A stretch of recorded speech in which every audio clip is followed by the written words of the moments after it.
Good evening. I hope कि आप सब अच्छे होंगे और आगे भी अच्छे रहें। तो आज का टॉपिक है हमारा VLSI। VLSI means very large scale integration. तो इसको समझने के लिए कुछ आउटलाइंस हैं, इंट्रोडक्शन, टेक्नोलॉजी और sand to semiconductor, microchips, analogue versus digital, job opportunities and companies, ये सब मैं कवर करूँगा। ठीक है। तो सबसे पहले हमें ये समझना है कि आखिर ये VLSI होता क्या है। ठीक है। तो ये जैसे कि आप इसमें देख सकते हैं, VLSI की फुल फॉर्म होती है वेरी लार्ज स्केल इंटीग्रेशन। ठीक है। और अब ये होता क्या है, तो अब जैसे कि आपने देखा होगा, जो आपके नॉर्मल फ़ोन्स होते हैं उनके अंदर क्या होता है, प्रोसेसर। ठीक है। सब कुछ जो भी चीज़ें हैं वो सब प्रोसेस कौन करता है, प्रोसेसर। अब प्रोसेसर बनता कैसे है, तो जो प्रोसेसर को बनाने की टेक्निक है वो है VLSI। ठीक है। तो पहले के ज़माने में क्या होता था कि हमारा जो प्रोसेसर था वो फास्ट भी नहीं था और उसके अंदर हम ज़्यादा फंक्शंस को परफॉर्म भी नहीं कर सकते थे। बट आजकल क्या होता है कि जो आप एप्पल का जानते होंगे, एप्पल का 14 15 ऐसे करके आते रहते हैं, तो वो एक से एक और अच्छे से बेटर होते जाते हैं। ठीक है। तो इसका मतलब क्या है कि हम उसके अंदर और ज़्यादा अच्छे से हम सर्किट को इम्प्लीमेंट कर रहे हैं और अच्छा सर्किट बना रहे हैं और बड़ा सर्किट बना रहे हैं। ठीक है। तो ये सब होता किसकी वजह से, ये सब होता है VLSI की वजह से। ठीक। और नेक्स्ट स्लाइड है टेक्नोलॉजीज ऑफ VLSI। अब देखो VLSI जो है ये एक्चुअली जो होता है वेरी लार्ज स्केल इंटीग्रेशन। तो जो VL है उसको आप अलग हटा दीजिए। ठीक है। तो जो स्केल इंटीग्रेशन है उसको बेसिकली 5 टाइप्स में डिवाइड किया गया है, SSI, MSI, LSI और VLSI, ULSI। ठीक है। तो SSI की फुल फॉर्म होती है स्मॉल स्केल इंटीग्रेशन। ठीक है। आप यहाँ पर देख सकते हैं, ये SSI दिया हुआ है, इसकी फुल फॉर्म होती है स्मॉल स्केल इंटीग्रेशन। तो ये जो स्मॉल स्केल इंटीग्रेशन है ये पहले के ज़माने में होता था, 1970s या 80s के आसपास के ज़माने में। ठीक है। तब क्या होता था कि जो हमारे इलेक्ट्रॉनिक डिवाइसेस थे वो ज़्यादा फास्ट नहीं थे, बहुत ज़्यादा बल्की थे, यानी बहुत ज़्यादा बड़े बड़े होते थे। ठीक है। तो तब की जो टेक्नोलॉजी थी तो उसको बोलते थे स्मॉल स्केल इंटीग्रेशन, क्योंकि हमने बहुत स्मॉल स्केल पे इंटीग्रेशन करा है गेट्स का, और जो सर्किट है, जो सर्किट के कंपोनेंट्स हैं उनका। इसमें क्या होता है, मॉसफेट्स यूज़ होते हैं ना, तो काफ़ी कम थे उसमें मॉसफेट्स। हम कह सकते हैं कि उसमें ज़्यादा से भी ज़्यादा 100 कंपोनेंट, यानी कि 100 मॉसफेट और अदर टाइप के डिवाइसेस के कॉम्बिनेशन था। ठीक है। तो ये आ जाता है SSI में। अब इसके बाद हमने देखा था कि जो VLSI यानी कि स्केल इंटीग्रेशन है, स्केल इंटीग्रेशन का दूसरा पार्ट था MSI। MSI means medium scale integration. अब क्या हुआ कि जैसे जैसे टेक्नोलॉजी डेवलप हुई, आप यहाँ पर देख सकते हो, ये कुछ एक इमेज लगाई है मैंने, तो तब क्या हुआ कि हम और ज़्यादा कंपोनेंट्स को उतने ही एरिया में हम फैब्रिकेट कर सकते थे। अब फैब्रिकेट क्या होता है, फैब्रिकेशन वो होता है किसी भी एक मॉसफेट को हम एक कॉपी पे तो नॉर्मली ड्रॉ कर देते हैं, बट प्रॉब्लम ये है कि हमें प्रोसेसर बनाना है ना, हमें कॉपी पे थोड़ी बनाना है, वो थोड़ी वर्क करेगा। तो जो उस मॉसफेट को फिजिकली सेमीकंडक्टर या फिर किसी और जो कॉम्बिनेशंस होते हैं, जो कंपाउंड्स जैसे कि N टाइप, P टाइप, उनसे उनसे जब हमें बनाना है तो उसकी टेक्निक को हम बोलते हैं फैब्रिकेशन। ठीक है। फैब्रिकेशन मीन्स लेयर के ऊपर लेयर लगाते हैं हम उसमें। इसके बारे में मैं आपको और एक्सप्लेन कर दूंगा आगे की कुछ वीडियोज़ में। ठीक है। तो जो MSI होता है यानी कि मीडियम स्केल इंटीग्रेशन, तो उसमें क्या होते हैं कि 100 कंपोनेंट तो स्मॉल स्केल इंटीग्रेशन में आए थे, बट इसमें more than 100 to up to 500 components हो गए। ठीक है। तो एक तरह से हम कह सकते हैं कि हमारी जो टेक्नोलॉजी थी वो थोड़ी सी डेवलप हो गई। ठीक है। अब इसके बाद में आता है LSI। LSI होता है लार्ज स्केल इंटीग्रेशन। ठीक है। अब क्या था कि जो 1970s की स्टार्टिंग में जो हमारा वो था SSI, फिर उसके बाद MSI आया, बट क्या हुआ कि जब वो 6-7 साल तक हमने उसको यूज़ करा तो हमें एक बात ये समझ में आ गई कि अगर हम इसको और ज़्यादा छोटा कर सकें सर्किट को, और तो और इसमें ज़्यादा से ज़्यादा कंपोनेंट्स को फिट कर सकें, तो हम बहुत बड़े बड़े जो डिवाइसेस हैं तो उनको बहुत छोटा बना सकते हैं। जैसे कि आपने सुना होगा, जो पहले कंप्यूटर होते थे वो पूरे एक एक कमरे के बराबर के होते थे। ठीक है। तो अब उसको तो छोटा करना है, इतना बड़ा तो हम नहीं लगा सकता हर कोई इंसान, तो उसको छोटा करने के लिए ही साइंटिस्ट जो थे उनके मन में आया कि हाँ यार, इसको छोटा करते हैं, कंपोनेंट ज़्यादा होने चाहिए और साइज़ होना चाहिए कम। तो उसलिए इन्होंने बनाया LSI means large scale integration. अब इसमें क्या होता था कि इसमें जो कंपोनेंट थे पहले हमारे 100 तक आ रहे थे SSI में, फिर 500 तक आ गए हमारे MSI में, अब इसमें 500 से 3 लाख कंपोनेंट तक हो गया। मतलब ये देखो कितना डिफरेंस हो गया, ठीक है। तो ये आ गया हमारा लार्ज स्केल इंटीग्रेशन, हमने बहुत ज़्यादा कंपोनेंट्स को लगा दिया। और ये देखो ये इमेज जो है लाइक आप इस इमेज में देख सकते हैं, ये जो पूरा एरिया है ये सब फैब्रिकेशन करके हमने डिफरेंट डिफरेंट कंपोनेंट्स को लगाया है, ठीक है। तो इसके बारे में और बाद में एक्सप्लेन कर देंगे इसमें कौन कौन से कंपोनेंट होते हैं एक पूरे प्रोसेसर में, ठीक है।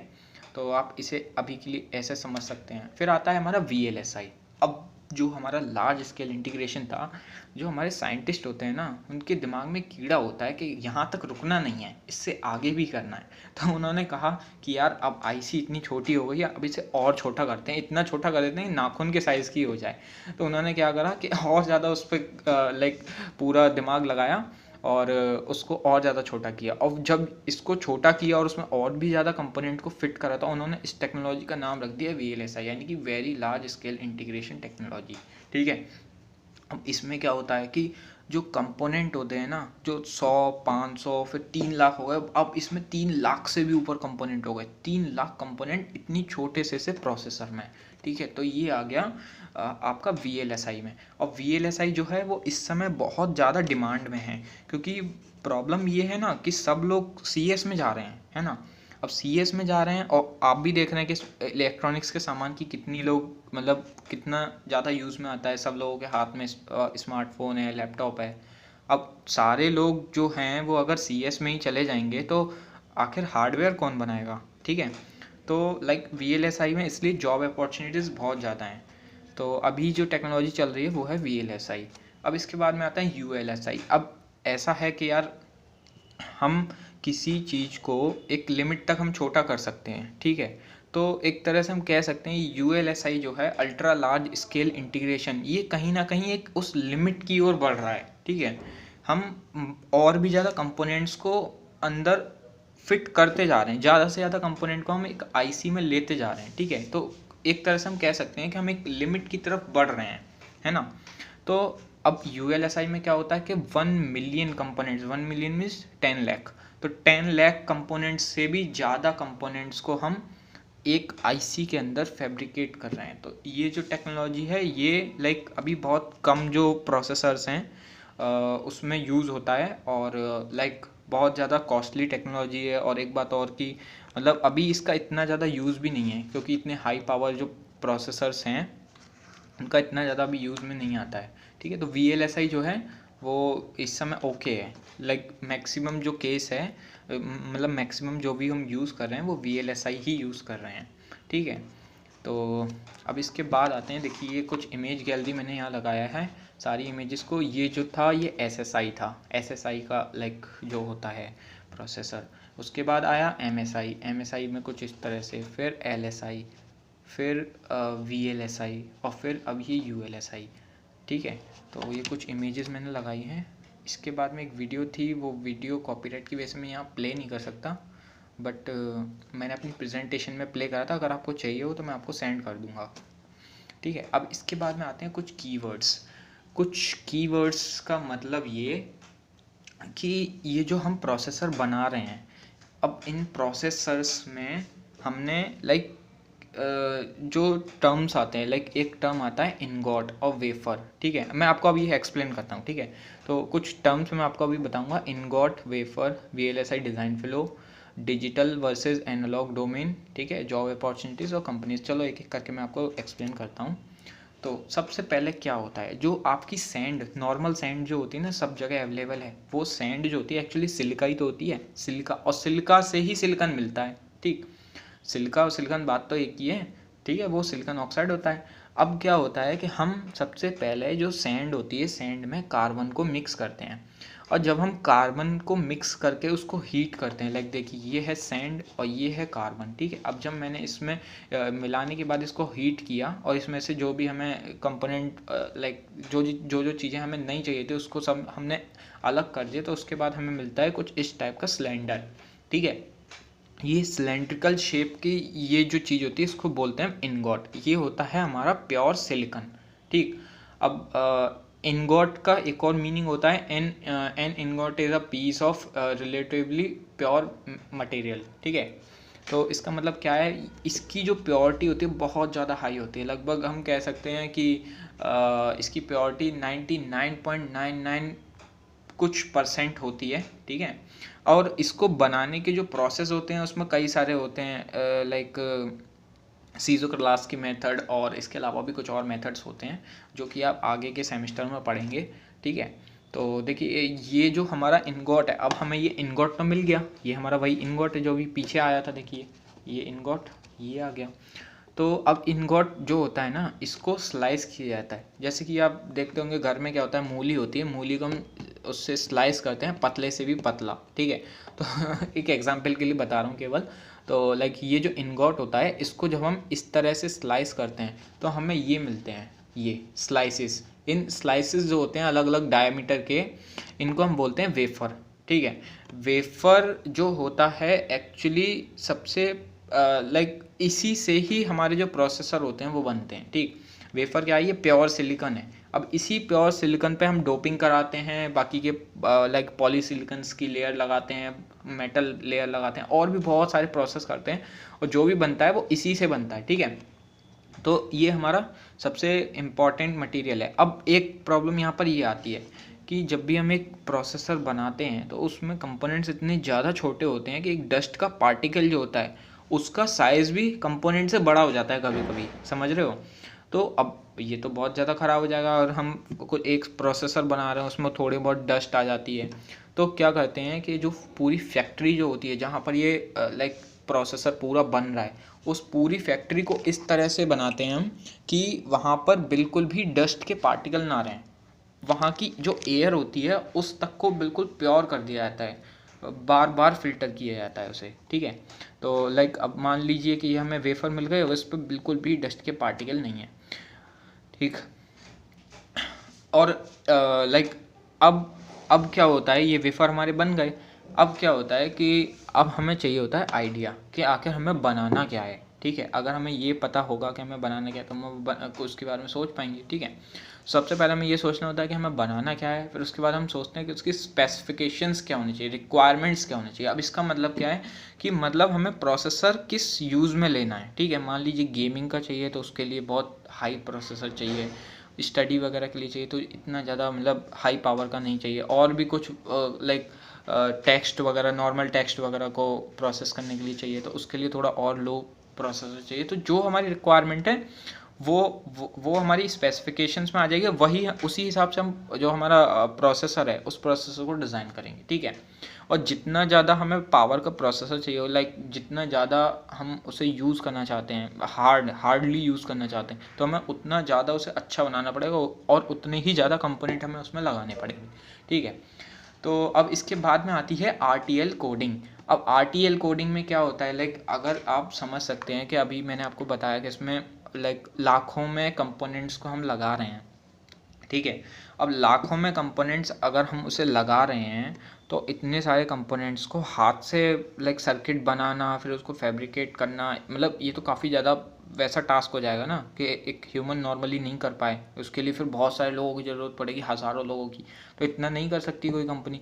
तो उसके लिए क्या डिफरेंट डिफरेंट सॉफ्टवेयर्स बनाए जाते हैं। वो सॉफ्टवेयर्स में क्या है कि हम कोडिंग के ज़रिए पूरे सर्किट को एक बार में बना सकते हैं। हमने कोड कर दिया कि हमें आखिर करना क्या है, और वो हमें एक आउटपुट में एक सर्किट दे देगा कि आप ऐसे इस तरह से इस सर्किट को बना सकते हैं। तो हमें सर्किट बनाने की ज़रूरत नहीं होती, ठीक है।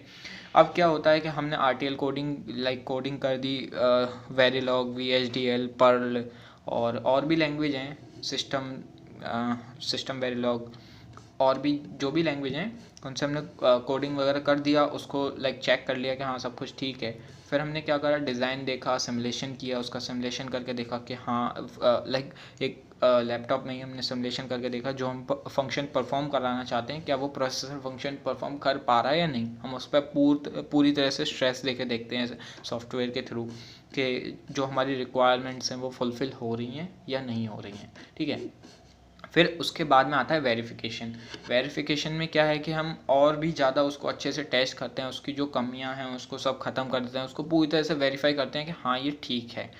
और फिर उसके बाद में आता है फ्लोर प्लानिंग एंड राउटिंग। अब ये क्या होता है, अब इसमें हमारे जो हमने अभी तक जो लाइक सर्किट्स डिज़ाइन करे, ठीक है, सर्किट डिज़ाइन करे, तो वो सर्किट अगर हम लाइक जो हमारी मशीन्स हैं जो कि फैब्रिकेशन का काम करती हैं वो डायरेक्ट तो समझेंगी नहीं, तो उसके लिए भी तो हमें कुछ करना पड़ेगा ना। तो हम उसके लिए एक लाइक आप सिंपली ये समझ सकते हैं कि एक शीट पर हम इस तरह से ड्रॉ करते हैं, लाइक रेक्टेंगुलर्स को ड्रॉ करते हैं कि हमारे सेम वही फैब्रिकेट कर दे तो हमारा मॉसफेट या फिर कोई और कंपोनेंट बन जाए, ठीक है। और आप इसे इजीली और समझ सकते हैं, जैसे कि किसी के घर में अगर मार्बल का फ्लोर होता है तो वो अगर उसको एक फूल बनाना होता है तो फूल के हिसाब से ही डिफरेंट डिफरेंट कलर के जो स्टोन्स होते हैं उसको पहले कट करते हैं और फिर फ्लोर में लगाते हैं और फिर उसको लाइक कंप्लीट कर देते हैं, ठीक है। तो इसी तरह से ये प्रोसेस होता है। अगर आपको एक मॉसफेट बनाना है या फिर कोई और मतलब कुछ भी आपको सर्किट बनाना है तो उसके लिए जो प्लानिंग होती है, ठीक। राउटिंग क्या होता है, राउटिंग में हम मेटल की जो लाइक मेटल के कॉन्टैक्ट्स जो होते हैं उसको बनाते हैं और आपस में कनेक्ट करते हैं, लाइक कनेक्शंस करते हैं, वायर्स लाइक कुछ और, ठीक। फिर इसके बाद में क्या आता है, जो इसका जो आउटपुट होता है उसको हम भेजते हैं फाउंड्री में। फाउंड्री जैसे कि ग्लोबल फाउंड्री एक कंपनी है या और भी सैमसंग की फाउंड्री है। अब वो फाउंड्री क्या करती है, जो ये जो डाटा है पूरा, उस डाटा को लेकर एक मशीन में फिट करती है और वो मशीन क्या करती है, पूरा फैब्रिकेशन का काम करती है। सबसे पहले जो मैंने आपको पहले दिखाया था ये वेफ़र, तो वेफ़र लेती है, वेफ़र के ऊपर फिर डोपिंग करती है, मेटल लेयर लगाती है, पॉलीसिलिकॉन लेयर लगाती है, और भी बहुत सारे प्रोसेस होते हैं। और ये सब कंप्लीट होने के बाद में और जो हमारे मेन जो चिप आई उस पर फिर वो जो साइड में जो लेग्स होते हैं, लेग्स मीन्स जो मेटल के कांटेक्ट होते हैं जिससे हम बाहर के सर्किट से कनेक्ट करेंगे, वो कनेक्ट करने के बाद एक पैकेज बना देगी उसका और वो आपको दे देगी, ठीक है।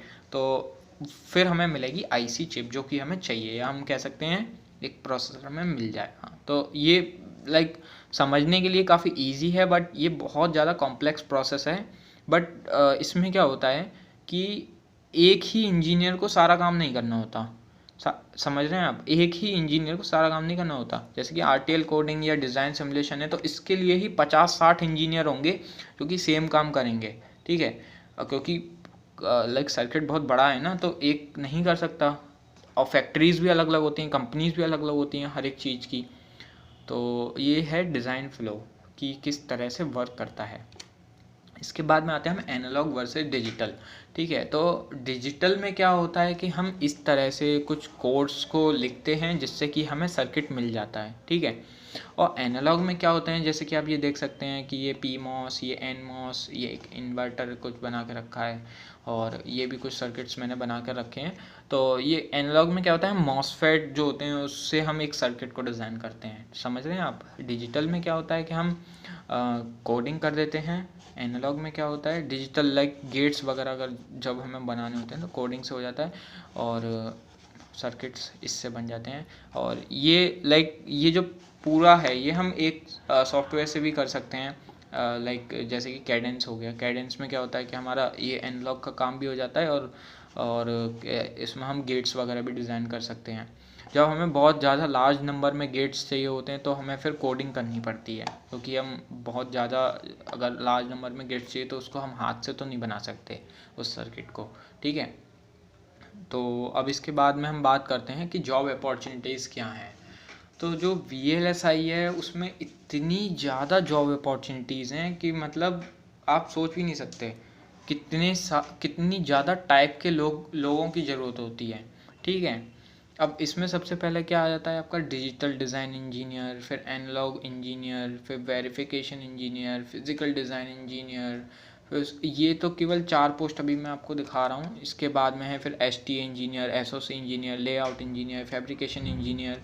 अब इसमें भी क्या होते हैं कि एक आपका प्रिंसिपल डिज़ाइन इंजीनियर हो गया, फिर मतलब जैसे कि अगर ये है एक एनालॉग डिज़ाइन इंजीनियर तो एक तो हो गया मेन आपका हेड, फिर उसके नीचे उसका फिर आएगा सीनियर की पोस्ट वाला, फिर जूनियर की भी पूरी टीम्स होंगी कई सारी। मतलब एक ही टॉपिक, मतलब एक ही चीज़ के लिए बहुत सारे इंजीनियर्स होते हैं, पता है पूरी पूरी जो कंपनीज होती है ना वो केवल एक एक चीज़ पे वर्क करते हैं। लाइक एनालॉग डिज़ाइन पे पूरी कंपनी एक कोई वर्क कर रही है, ठीक। डिजिटल डिज़ाइन पे अलग कंपनी वर्क कर रही है। तो मतलब इस तरह से इसमें होता है कि पूरी पूरी कंपनीज होती हैं एक केवल चीज़ को डिज़ाइन करने। वेरिफिकेशन की अलग कंपनी, फिजिकल डिज़ाइन की अलग कंपनी। अब एक कंपनी एक आदमी से तो बनेगी नहीं, उसमें भी तो बहुत सारे लोगों की ज़रूरत है।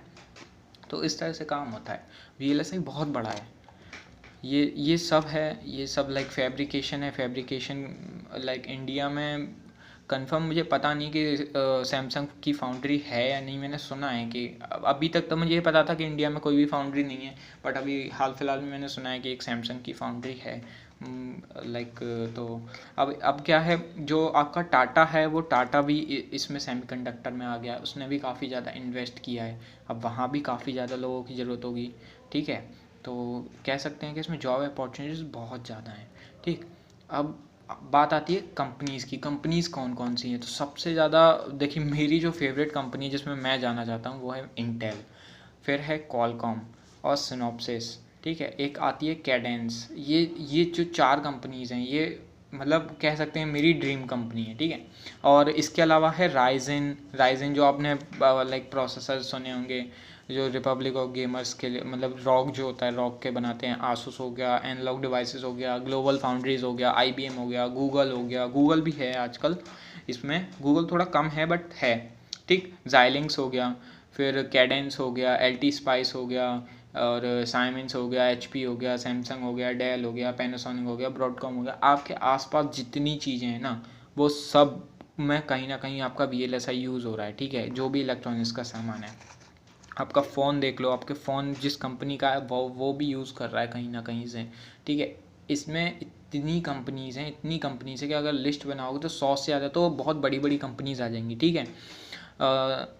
और अगर आप स्टार्टअप्स की बात करो तो स्टार्टअप्स तो बहुत ही ज़्यादा हैं। मतलब आप लिंक्डइन पे भी सर्च करोगे ना तो आपको लाइक 60-70,000 से भी ज़्यादा डिफरेंट पोस्ट अवेलेबल आपको मिल जाएंगी, ठीक है। तो कह सकते हैं कि हाँ, इसमें जॉब अपॉर्चुनिटीज़ बहुत ज़्यादा हैं। मैं भी प्रिपेयर कर रहा हूँ, देखते हैं क्या होता है। तो बस मुझे आपको इतना ही बताना था। आई होप कि आपको थोड़ा बहुत VLSI के बारे में पता चल गया हो। अगर आप अभी तक वीडियो देख रहे हैं तो प्लीज़ सब्सक्राइब कर दीजिए, ये मेरा न्यू चैनल है और मैं आपके लिए आगे भी वीडियो लाते रहूँगा। आप मुझे टॉपिक कमेंट कर सकते हैं कि आपको किस टॉपिक पर चाहिए। और लाइक मैं आपको कुछ सब्जेक्ट्स भी पढ़ाना चाहता हूँ जो कि इंटरनेट पे इजीली अवेलेबल नहीं है, जैसे कि VLSI से रिलेटेड कुछ सब्जेक्ट्स हैं, VLSI डिज़ाइन। तो देखते हैं क्या होता है। आप कमेंट करके बता दीजिए आपको जो भी टॉपिक चाहिए हो, ठीक। Okay, thank you so much.